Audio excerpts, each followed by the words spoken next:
Coming up on the Up and Up. The whole thing was like, oh, well, you're selling a sexy product, your pitch deck pictures aren't sexy enough, and we're like, why the fuck do we have to be? And it's also, we do it as a protective thing, right? That just the whole term pleasure needs to be redefined because it's not only about sex. However, we know somewhere in our bodies that sex sells, right? We think about sex work, we think about audio, erotica, etc. We know in our bodies that it should sell. So then the question is why isn't it selling?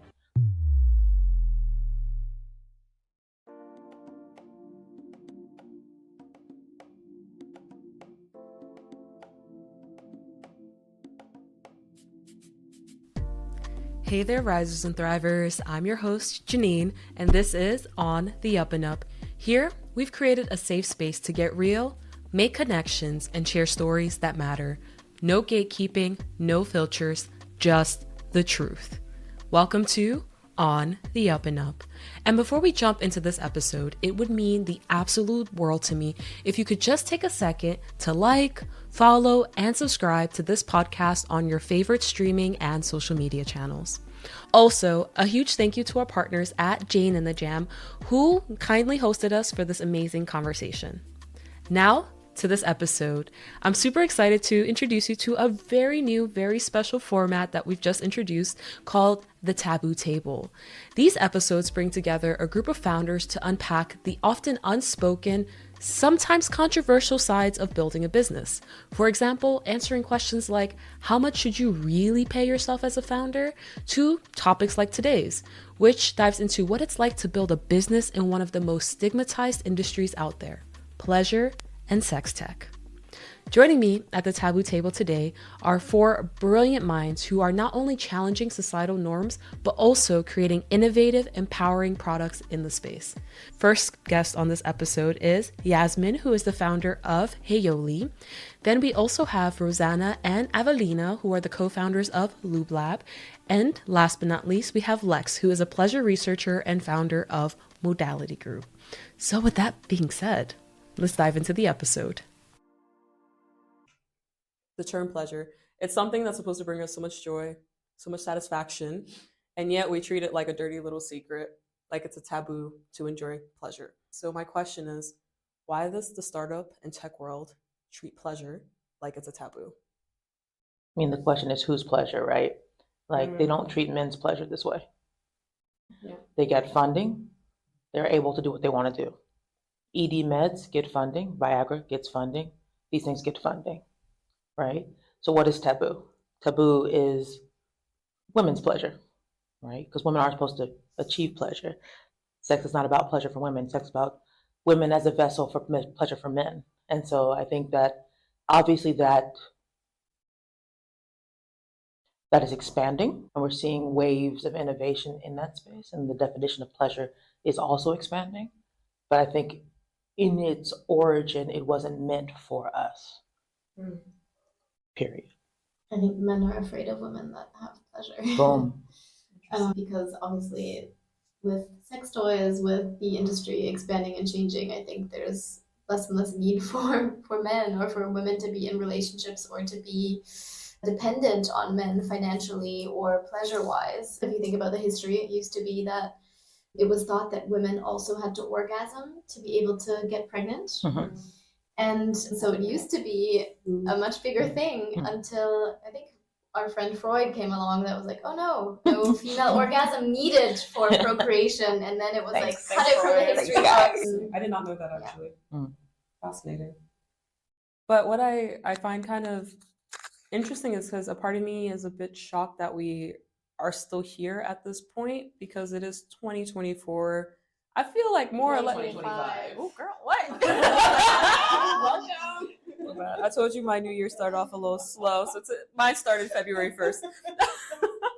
But I just find it really shocking because it feels like in so many areas of our society and in life we've progressed so far, and yet for whatever reason when it comes to pleasure, it's a space where why are women still being treated this way? And this disconnect between the pleasure for men versus the pleasure for women, or for someone who's outside of this realm, it feels like this should have already been solved by now. Is this really still a question? And why is the tech scene taking so long to catch up? Like, have you had any inkling within that? within your work and space? Again, it's mostly just men in the tech scene. Also in the startup scene, I think it's a lot of just male startups. And yeah, I mean, I think it's still, there's a gender data health gap, there's a gender wage gap, there's a gender gap. And I think that's obviously also in this industry just super clear. Yeah, I mean, I think there's a desire to bridge it. And I think for all genders, there's a desire to bridge it. As things shift from like, I don't know what the shift is from and where it's going, but like specifically, people want to give pleasure to their partners. And I think that that's just real. When you think about the education side of it, I think there's just like not enough accessible education about what's real, what's fake, and what's desired. And people go to porn to try to find the solutions for that. And so like, there's already kind of like a huge question mark on how do I give pleasure? What is pleasure and what do I want in general? And then shame and the other things as well, for sure. But then there's also like tech is about money, right? And people want to see that there's actually a return on investment or a return on innovation for these products. And to date, the sex space hasn't really been able to prove it in terms of their innovations. However, we know somewhere in our bodies that sex sells, right? When we think about actual sex, we think about sex work, we think about pornography, we think about audio, erotica, etc. We know in our bodies that it should sell. So then the question is why isn't it selling? But I think it's the capitalist piece that means that people don't see the point of growing it, even though the potential intuitively should be there. So there's some kind of gap between where we think we should be going, where we are, and like this like resource gap in the in between. Like no one really knows just yet. I mean, I have theories, but like I think that's why we haven't solved it yet. And then just like society and like culture and fear and taboo. But I find it really fascinating that you say that, because when we talk about pleasure, we're talking about well-being and we're talking about health. We hear this whole craze around health tech. I mean, your company is really about pleasure, well-being, taking time to take care of yourself. So these things are also forms of self-care and they're also health related. So I don't understand how it doesn't naturally flow within the whole health tech hype that I feel like we had for a good 2-3 years as well. Like, where is this disconnect happening? Yeah, but I also think that just the whole term pleasure needs to be redefined, because it's not only about sex. Sure. This is also kind of the issue, I would say, that most investors have in mind when you talk about pleasure, because they just don't think further in a way to listen to it, what is behind it. And that pleasure is such a big word and has such a broad variety, so that there also needs to be much more education on that. And they open up their minds and really have a closer look into these startups and what's happening there. Yeah. Well, how's the reception been then for all of you working on the topics of pleasure? I mean, first of all, how'd your family take it? But then also, what is the reception when you take it on a professional level to ask for funding or grants? How are people reacting typically? I would say my experience is quite good so far, especially also from my family side, and like also when I'm talking to people, like really strangers in the club, on the streets, like whenever there's always a day when I end up in a conversation, but it's more curiosity, but also it's super interesting when you start talking about pleasure in the whole variety, like how people open up once they feel kind of safe, because also conversations around pleasure are so rare, unfortunately. So there needs to be these spaces where you really can open up and talk about it. And so for me, the experience is quite good so far, but I still definitely see that it is a taboo, especially when it comes to some investors who just say like, oh, that's not my field of interest. I find that crazy. Because, I mean, it's something that everybody wants. Like, if we talk about a market, a sizable market at that, pleasure. Everybody wants and everybody does, right? I mean, if you look at also just like you said earlier with porn, the clicks and the numbers on the website, everybody's looking at porn, everybody's having sex, whether that's solo sex or partnered sex. Sure. And whether that's other forms of self-pleasure or group pleasure, there's just this huge juxtaposition between over-sexualizing or like this over sexualization of women's bodies, of, you know, the porn industry, but then actual, if it's about health, somehow there like the shame comes out. And I think that's why, because people do it like secretly or shamefully, and they're not at peace with maybe their sexuality or their sexual needs, or just a huge lack of education. And that's why we're here. Yeah, exactly. That's why we're here. And interestingly enough, I think similarly for us, all of the people that we've spoken to in our family and friend circle, everyone's so positive and just so supportive. And everyone has the same issues and often the same experiences of also cultural shame or miseducation, having to unlearn so many things that they thought they knew about pleasure, how sex should look or feel like. And usually I think it's people, for us, where they act weird, where I think there's really like a huge lack of education and also some kind of compensation happening. Yeah, I think also some men have to learn that they actually benefit too from the pleasure of their, especially in heterosexual relationships. When their women have more pleasure, they have more pleasure as well. So yeah, they really should make this topic a topic for themselves. Yeah, but it's not entirely surprising, right? Like, because like you said, like pleasure is more than sex, right? Think about our relationship to food and how we try to Look at this. It's a real pleasure. But people constrict food, right? They talk about fat shaming, they talk about bodies, they talk about all the other implications of nourishment, right? And there's like, it's a bigger issue around how we let ourselves be. And so I think that it's not so surprising that the sex space is struggling. I mean, so is the restaurant industry. So, you know what I mean? Like all of these appetite-based things don't necessarily do very well with the next trend or the phase. You know, now we're having like the alcohol kind of thing where you're like, we don't drink anymore. We now only drink water, but like whatever. You know, there's always these mindset kind of gymnastics that you have to do around feeling good, because feeling good is seen as frivolous, right? It's hedonist, and people are like, oh yeah, hedonism isn't capitalism, therefore we can't do anything with this. When we talk about things like gambling, smoking, drinking, it is somehow more socially acceptable. Yeah, we have our trends right now where, I mean, I think more Gen Zers are a little bit less likely to want to drink as much as previous generations, but nevertheless, it's still not like taboo. Like, I can talk about how I had a glass of wine with everyone and everyone's going to act like it's fine, right? So I feel the impression that I get for you guys were like having businesses in the pleasure space is like there's this hurdle of educating and re-educating everyone on especially, I would say. And that seems like quite the challenge actually as a founder, because it's like now you have to educate people that there is a need for their particular product, which is an extra hurdle that other taboo topics, which to me, they are taboo. This is not really taboo to me. This is just pleasure, making yourself feel good. But they're in the same category. So it's not really about that they don't understand this. Like, is there enough of a market for it, right? With gambling, it's addictive. It's like selling cocaine or like crack, you know, it's like, it'll beget itself a bit. What's the one you said gambling and alcohol. But all of them, they're all kind of like also addictive. So these are things that are kind of like you will keep coming to just because it hits that sensor. You know, I think for this one, and this goes back to what you said about like who's in the room, right? Like if the investors don't understand the market or who's using it, then they can't. Because like they said, oh, I have to ask my wife about that. You know, it's like, what, you never seen a dress before? Like you can't look at the data. What do you think the market is? You know, it's like that 50%, like as women, who do you think is buying? You know, whatever. And so I think there's like not a realization, or there's a skepticism of whether there's a market for it.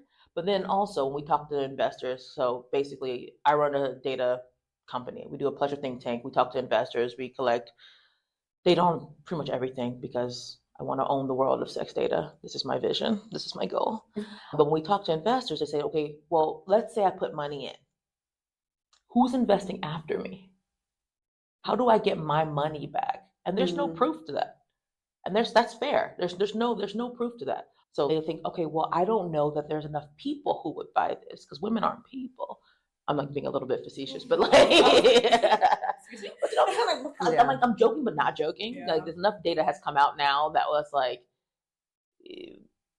our needs aren't really seen as well. But then also, pleasure's more than women also. So I don't really understand the calculus. And that's where I'm struggling with it, because a lot of what you're saying, I draw parallels to, it's very reminiscent of when I talk to femtech founders.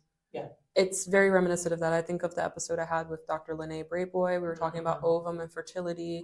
And then we were talking about the severe lack of funding that goes to femtech and female research in general. I mean, research healthcare for men, no problem. Children, sure. Women, nah, questionable. And what I don't understand within the space of pleasure is it's not just women.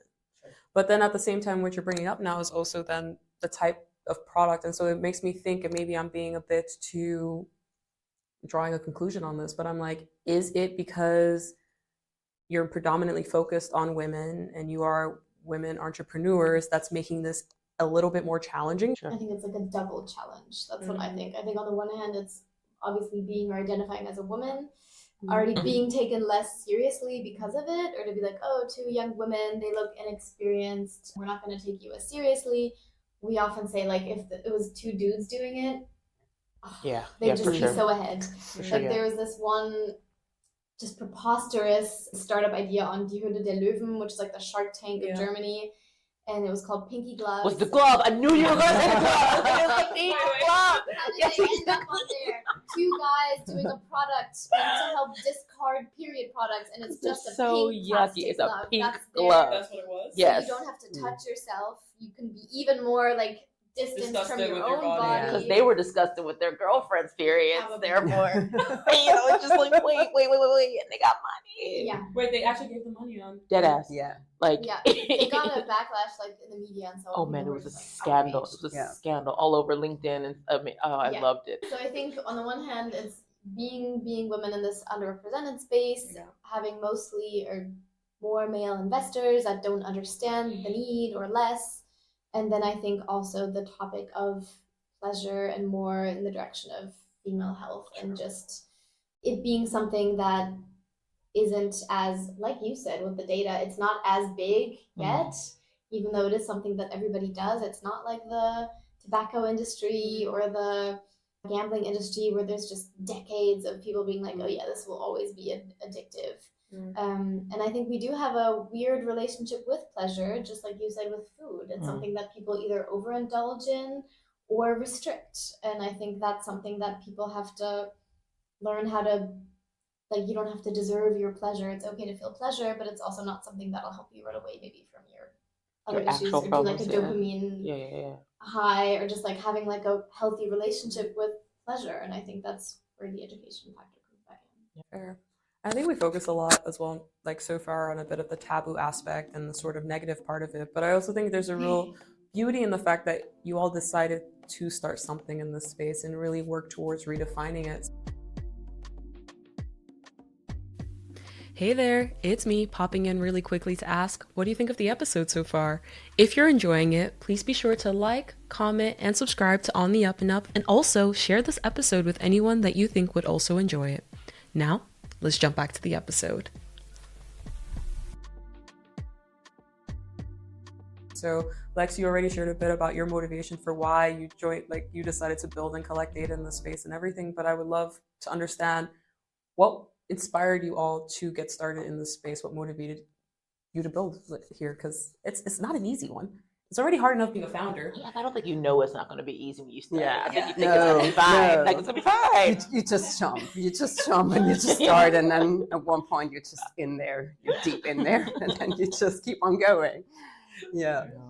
And then you do something where you see there's a lack or there's something missing. So I think for us, it was like creating a product that we didn't think existed and just thinking like, why the hell isn't this out there yet? And just being like, okay, what the hell? We'll just do it because we want to have it. I think other people would want to have it and benefit off of it. Or like a lot of missions and ideas and just wanting people to feel good in their bodies and feel empowered and to have access to good products that don't make you sick, but that make you feel good and that look good. So... But like, what was the spark though? Like, I know for you guys, it started as a university project, but what was that catalyst? Was it a fact? Like I know for myself, when it came to the research, it was me seeing that the funding for women-led teams had gone from 3% to 1%.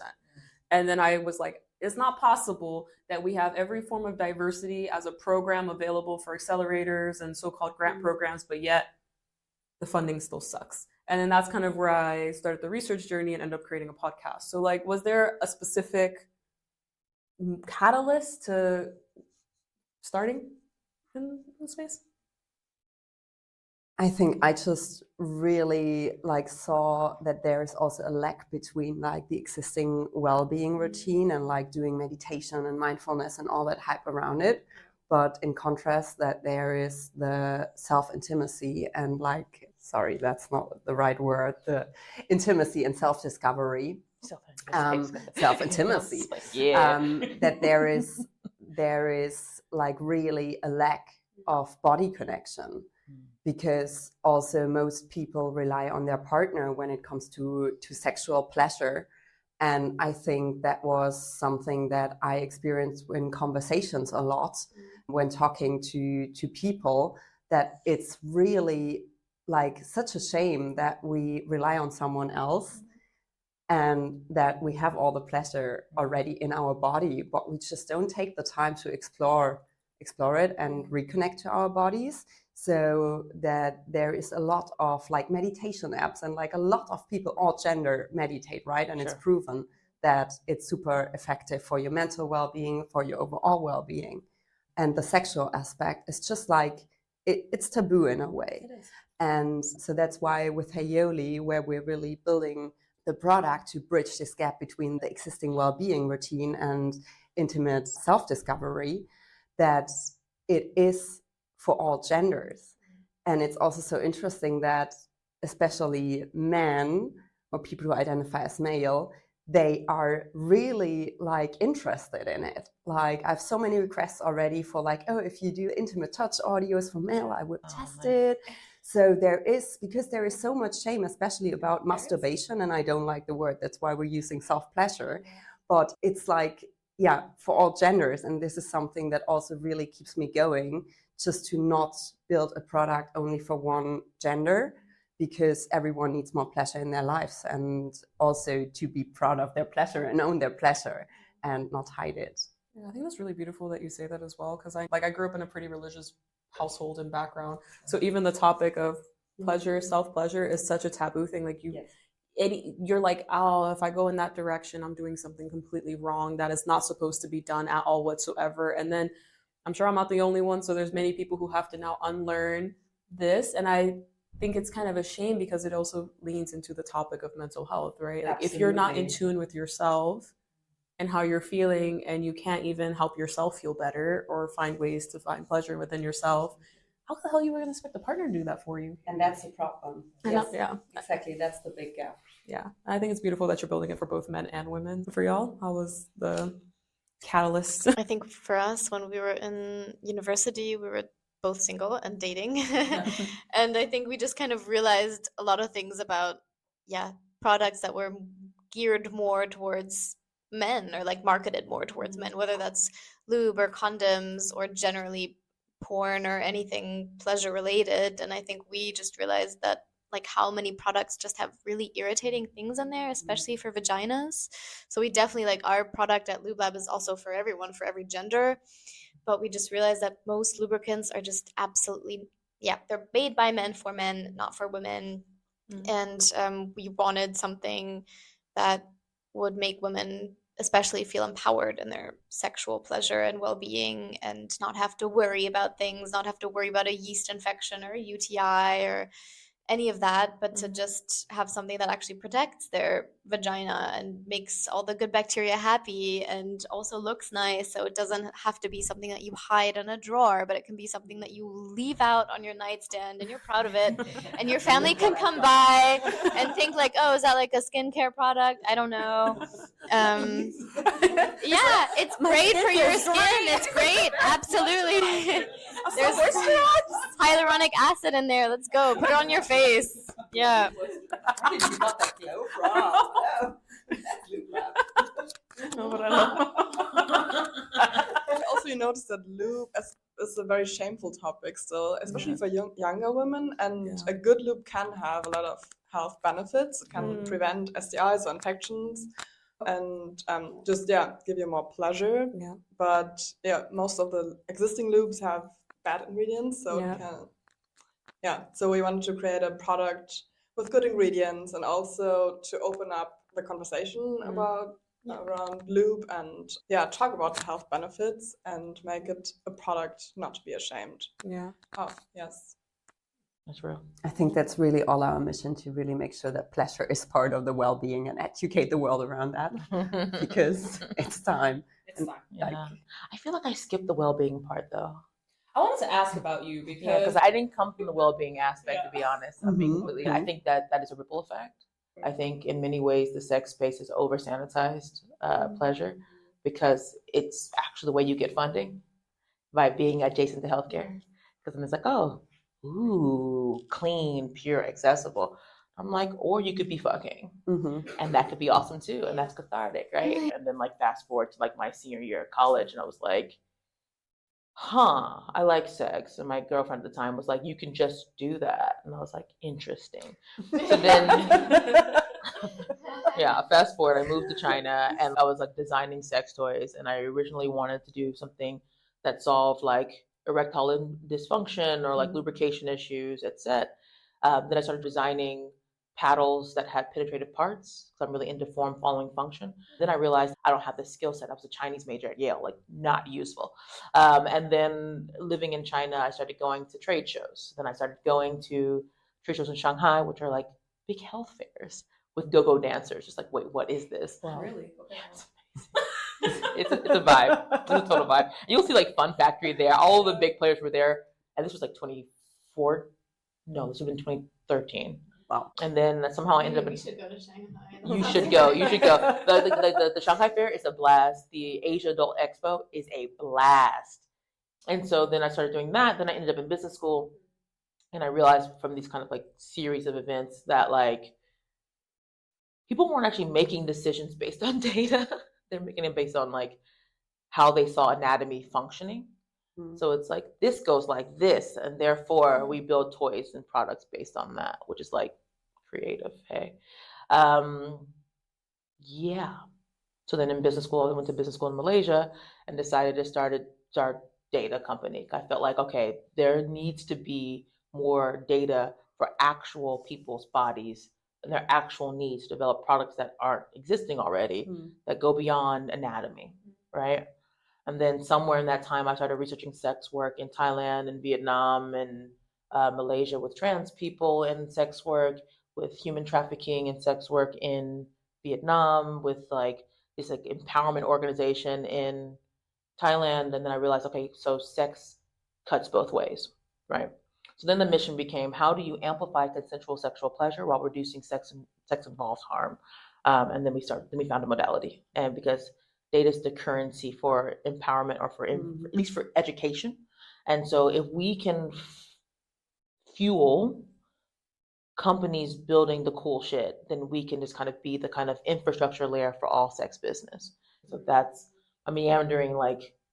But that's how you came to that topic. More or less. Interesting. I mean, we started out in governance. So we because back in the day, sex toys were in the same category as like a yo-yo. They were all novelties, and in fact, child's toys had more regulations than sex toys. And so, like, you had this phenomenon where, like, people were losing butt plugs in the UK because, you're still a virgin if you have anal. And they were just floating up in there. And I'm just like, yo! There was no flared base. So you're just like, hey, you shouldn't laugh. Imagine being 16, going to the doctor, and almost I don't know where it went. It's just like, ooh, awkward. Right? And so, like, that's why we need data. Full stop. And the first ISO standard, I think, came out, I want to say 2021, 2022. Wow, that's late. Bingo. And it was, I think it was Wow Tech who did it before they merged with Love Honey. And it's insufficient.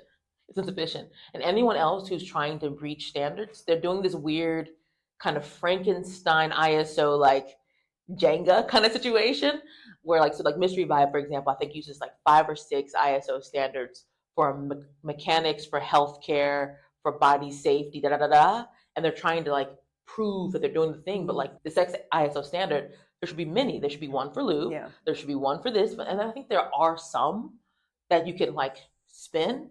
And you see other cultures doing it a little bit better, right? Like you look at Japan, they have like one for internal, one for external, and then I think one for electronic. Then they kind of slot these things in here based on how they're used.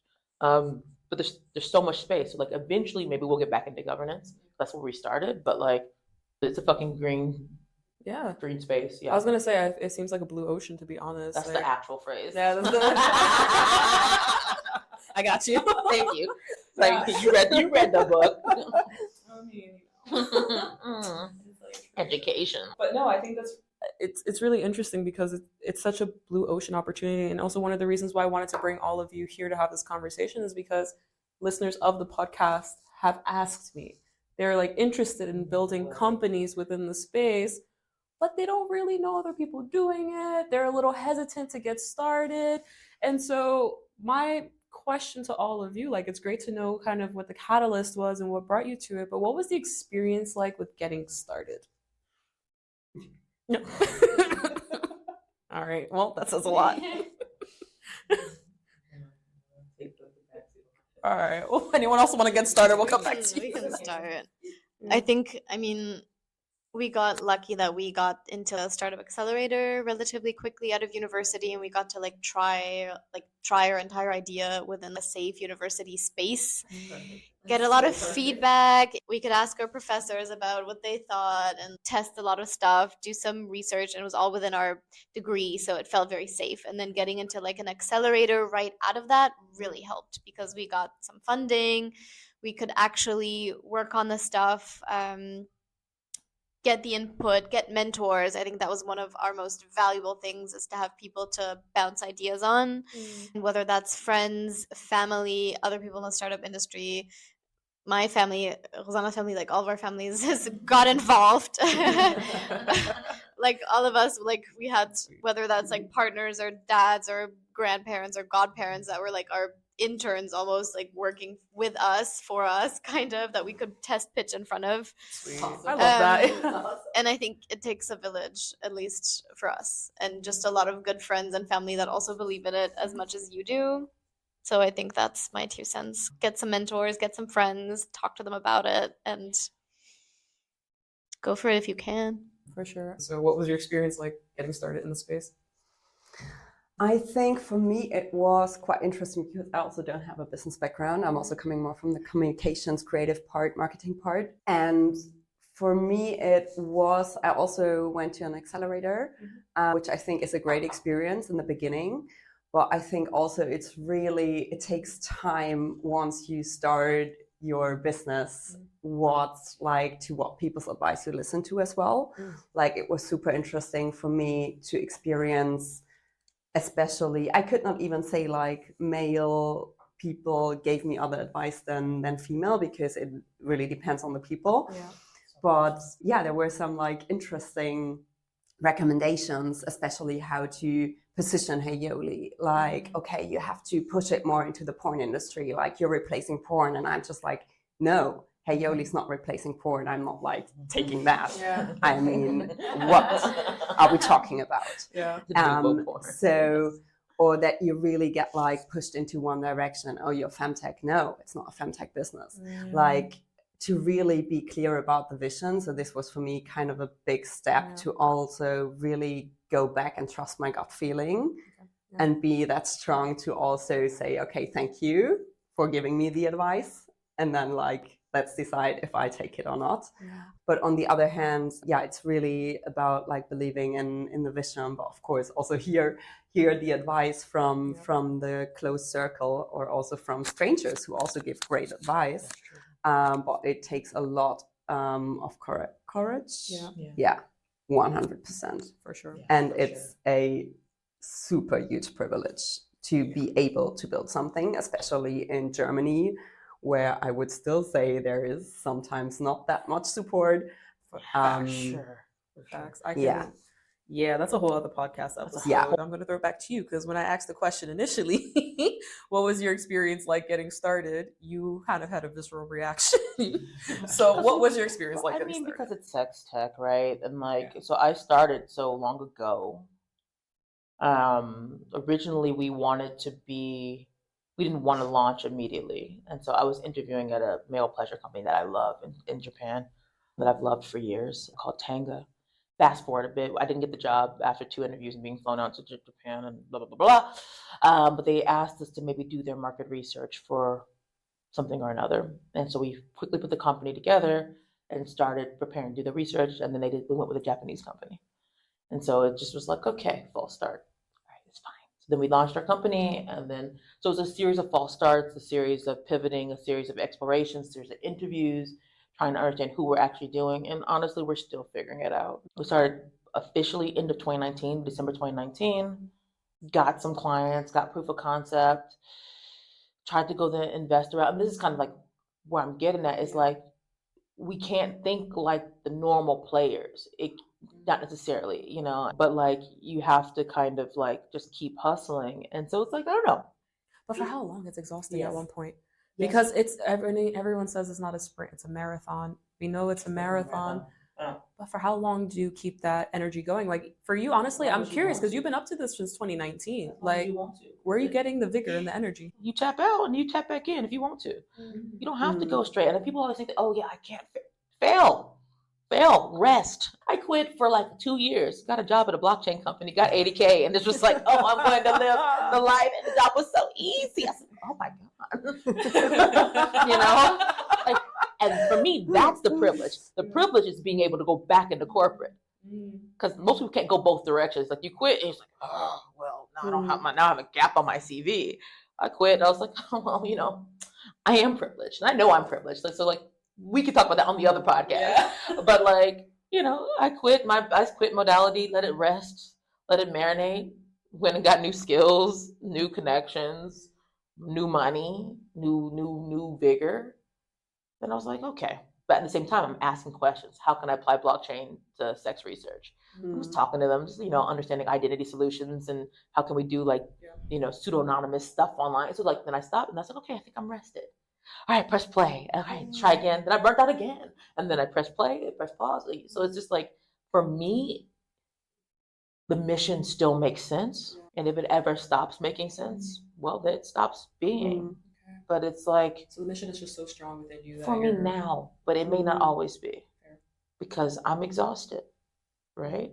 And right now I happen to have energy for it. But I think this is super important about like also breaking free, like being courageous to then also say like, okay, I don't feel it anymore. I, go back and find a job. But my experience also was that, again, coming back, it's a privilege. Especially one female investor that comes to my mind right now was like, oh, you're full-time on it. I'm like, yeah, but I have to see for how long again. Like it's such a challenge. Yeah. And she's like, okay, like if you stop doing that full-time, it's gone. Don't do this. And like I was really questioning how the hell are investors thinking about like founders? Exactly. Like, do you really think like they're human beings? We need to survive. And especially once there is like, how should it continue if you have like such a break of like a lack of income in your lives, like. And this is modeled on like the kind of Silicon Valley stuff. Yeah, but it's more about like, okay, you have to go all in, but what's the price you're paying? And this is again something where I think investors, like, you really need to find the right people, because otherwise it's so toxic.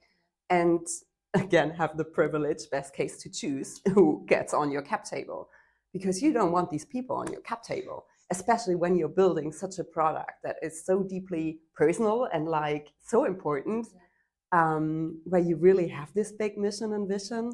So this is also something I was like, wow. And do you all see investment as the opportunity for you within the space, or do you find other ways? Okay, so it's a hard no for you. One is a hard no because people suck. Yeah. Two, most of the industry is doing a lot more crowdfunding and grants and things like this. There's other types of money. But grants for for pleasure products is the next level thing.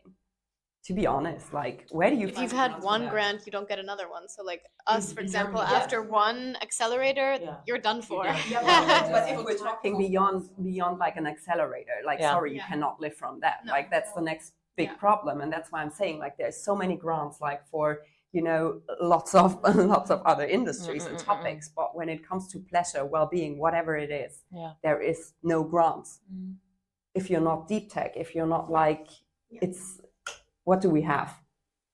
I don't know, healthcare. Yeah, But yeah. Then they focus most likely on medical products. That's also true. That's fair. That's I mean, fair. I've So really- there is a big gap. That's there fair. is.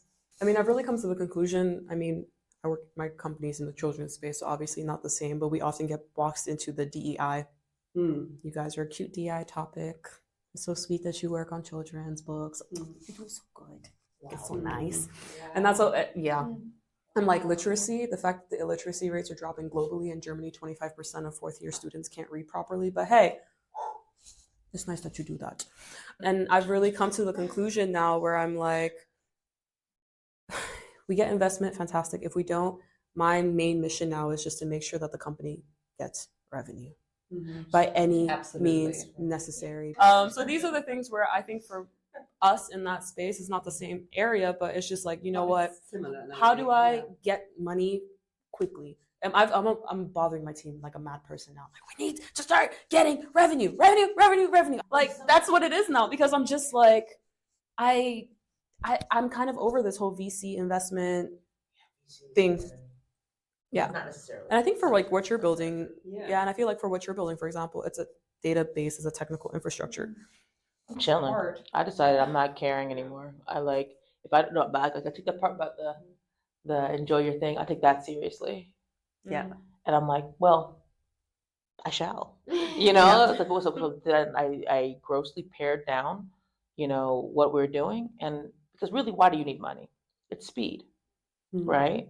If you're not worried about speed and you're worried about quality, well, you have time, right? And you can keep your job so that you can eat and you can pay your rent and you could build a quality product that it scales over time, right? And that's just like, I feel like it's the poison. Some tools need it, right? Some tools need speed, period. You can't be sitting here twiddling your thumbs and like wondering, oh, well, it'll be fine. No, it won't. There's only one in the market, right? But I think that there's more space for slow building, right? If we don't believe the hype around startups. And that's kind of why I would just reject a lot of premises right now. Only because like I tried it that way where like I tried to go to investors and tell them the things and like I'm like, oh, it's easy. We're in sex tech. Everyone understands fucking data. It's not rocket science. We're building an ecosystem of data tools to collect and understand the kind of macro and micro positioning of sex business.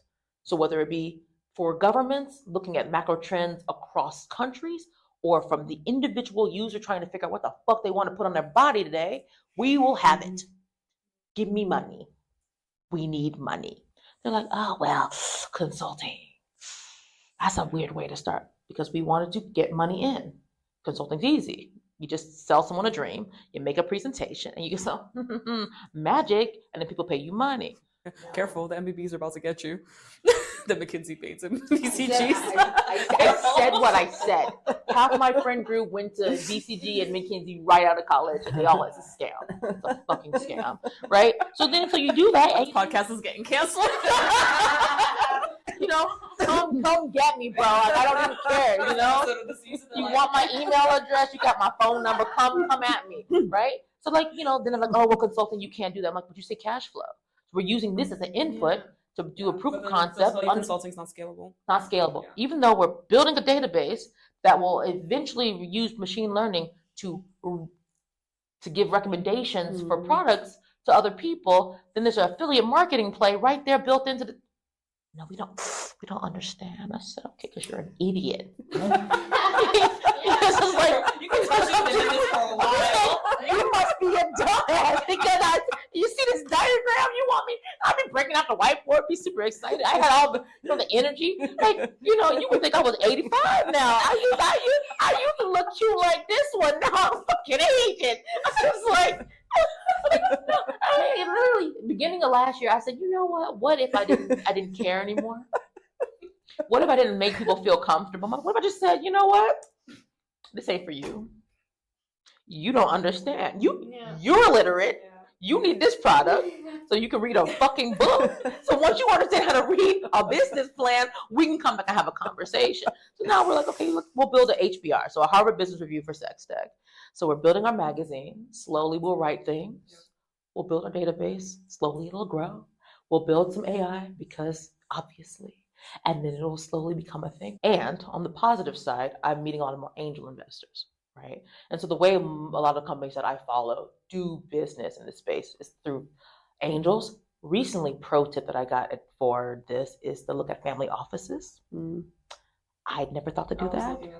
I was like, this is brilliant because their time horizons are 10, 15, exactly. And I was like, interesting. So I'm hoping maybe one day I'll try to ask for money again. I find it interesting that you bring up that point, and you've been in the industry for a minute now, so that's why I think it's like I can feel the passion and the vigor. But I also wanted to bring it back to the two of you because you guys are Young relatively. and fresh, the cutie. I was gonna say y'all look like you're well invested.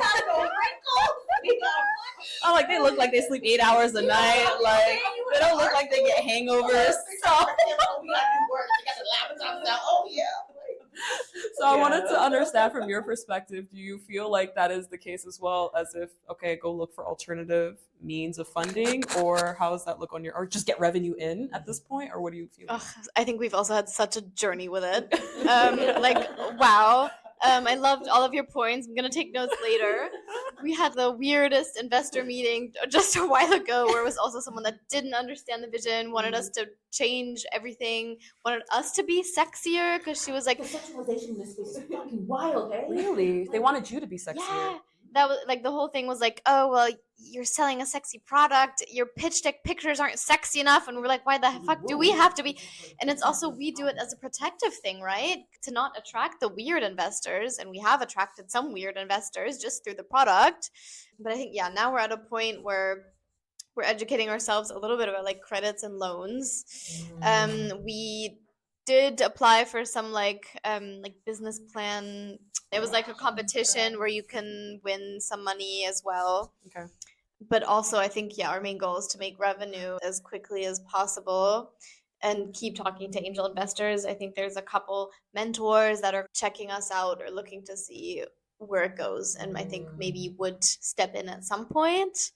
But I think, yeah, for us, it's like, I don't know. I think it's a lot of it feels like we're using the momentum we have. We have a great product. I think we have something really going for us. We've managed up until now to do it all kind of through the funding, through also support, obviously, from family.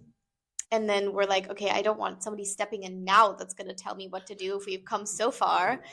To really just go off of the revenue and hopefully attract the right people. And yeah, I think the sad thing with all the cuts in Germany is about like the grants, and that's like super shitty. And you really realize that as well. But I think, yeah, it's been very interesting talking to investors and VCs and hearing what they have to say. Also, maybe it was kind of good for us to start kind of naive out of university, because we were also used to the broke student life and also like working on the side. And so you just thought, we have a great product, let's just try it. And then we just dived in. And yeah, I think it's kind of good that we did it like this, because I think it's hard if you plan everything ahead and then be aware of all the struggles. Yeah. So now we learn by doing, we grow with it, but we also have to see how long we can do it like this. But yeah, let's see. Sure. Keep my fingers crossed for as long as you want to be doing it. Yeah. Keeping my fingers crossed. But I find that really also very surprising, the feedback that you got about needing to be sexier yourselves. Have you all also experienced any like weird or surprising? Yeah. No, it's a thing. It's definitely a thing. And a lot of people get these like weird LinkedIn DMs where it's like a little bit sexualized. Yeah, it's like it's a thing. My personal example was I went through this phase where I wanted to make paddles. I still kind of want to make paddles, and I had this inspiration to use what are they, hurling bats, like the Irish sport hurling, because they have Girl, what? Like I gotta Google this after the fact to figure out what this is, but yeah. I'm telling about my life right now. So anyway, so they basically are a precision sport bat that you can like pinpoint where things go. And I was like, this is perfect. Like, stop laughing. It makes sense. Gosh, I realized this story is actually a lot more X-rated than I realized. So I'm gonna just erase it. But the punchline was that the person, I'll tell you off mic the actual story. Anywho, so basically the guy who ended up, he already made bats as like a professional for the actual sport. And I wrote him and say, hey, can we adapt these for bodies? And for circumstances I will explain later, he started coming on to me. And it was just like, why are we doing this here? Like, this is a business transaction. It's a business email. This is a business situation. I thought we were on the same page. And I had to just like ghost him. And so it was just like, immediately it switches. And that's actually why my name is Lex and not Alex anymore. And not Alexandria. But like that started from that exact interaction where I'm like, I need you not to know who I am from my name. You know, and now I'm bald and like if I don't smile, I look kind of militant. So it's kind of working for me. But I find that always a bit sad, right? Because I even know for myself, like you do get LinkedIn DMs, which for me, I was like, really? And I can't imagine what it's like for all of you working, like building companies in the pleasure space, because I could imagine people maybe feel like it's even more okay for them to behave that way. But I'm always shocked if there's a LinkedIn DM and I'm like, oh, LinkedIn of all places. Or someone who feigns interest as if they would like to help you find funding or help your company.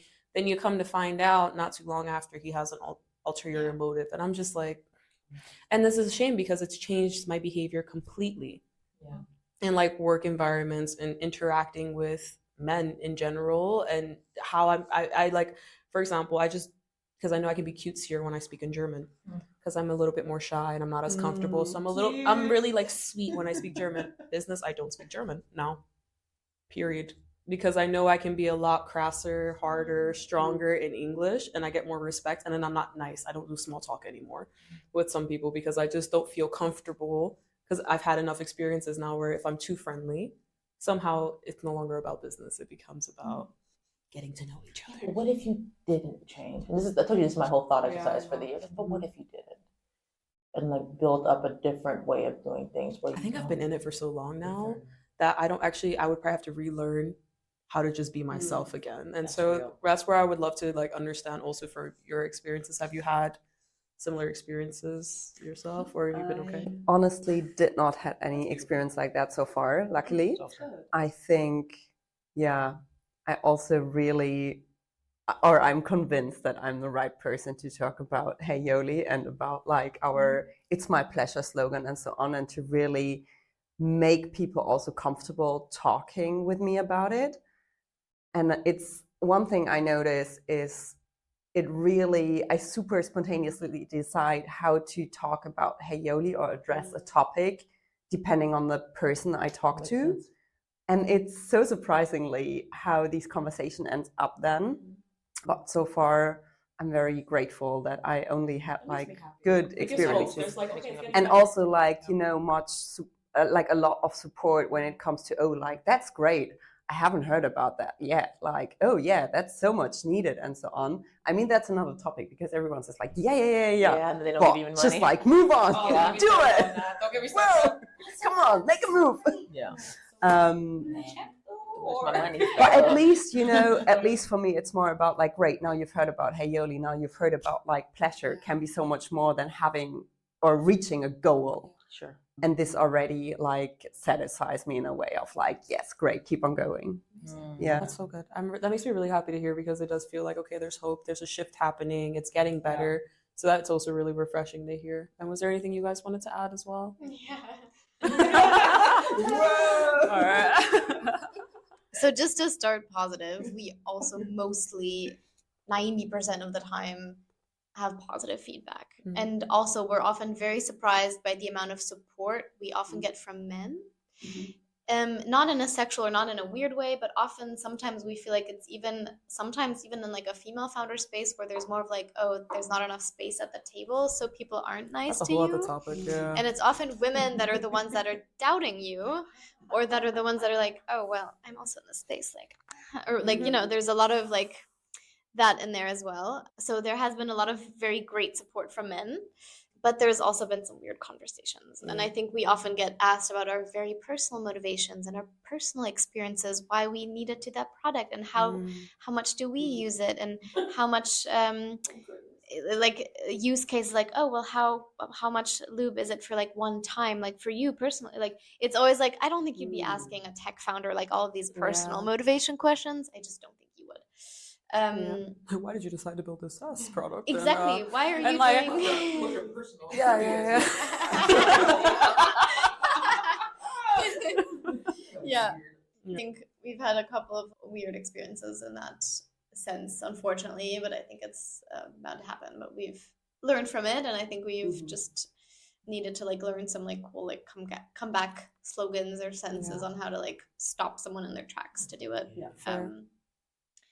But yeah, especially we started also comments about appearance sometimes, right? We had this too. So it was actually strange to hear from this investor that she said we should be more sexy, because actually we try to not overplay it, to be more safe, because we also had some comments from like men like thinking, oh, all you need to be is like sexy, or